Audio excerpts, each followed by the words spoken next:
ஆடி மாதம் வந்துட்டாலே அடுத்தடுத்து நிறைய விசேஷங்கள் தான். வீட்டில் பூஜை மூடும் அதிகமாக ஆகிடும்.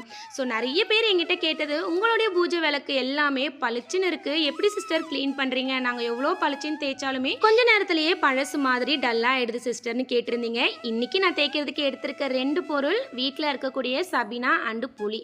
புளி இல்லைன்னா நீங்கள் எலுமிச்சை பழம் கூட எடுத்துக்கலாம். இது கூடவே க்ரீன் கலரில் வரக்கூடிய நல்லா திக்கான நார் எடுத்துக்கோங்க. புளியை நல்லா ஈரம் பண்ணிவிட்டு ஃபஸ்ட்டு புளியை வந்துட்டு அந்த நாரோட வச்சு நல்லா இந்த மாதிரி நம்ம தேய்ச்சோம் அப்படின்னா வந்துட்டு அதிலே நல்லா நமக்கு பளிச்சுன்னு ஆகிடும்.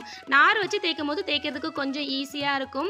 அண்ட் தேய்ச்சி எடுத்துட்டு கூடவே வந்துட்டு சபினாவையும் தொட்டு தேய்ச்சோம் அப்படின்னா நல்லா பளிச்சுன்னு ஆகிடும். வாஷ் பண்ண கையோட ஆரோ வாட்டர் அப்படி இல்லைனா வந்துட்டு கேன் வாட்டர் இந்த மாதிரி ஒரு சின்ன பாத்திரத்தில் பிடிச்சிட்டு உடனே தேய்ச்சதும் அதில் போட்டு ஒரு 5 நிமிஷம் வச்சுருங்க. வச்சுட்டு இந்த மாதிரி நல்லா வெட் கிளாத் வச்சு தொடச்சி எடுத்தோம் அப்படின்னா பளிச்சுன்னு இருக்கும். ஆரோ வாட்டரை விட மழை தண்ணி இன்னுமே பளிச்சுன்னு இருக்கும். இன்றைக்கி நான் மழை தண்ணி தான் யூஸ் பண்ணியிருக்கேன். தேங்க்யூ.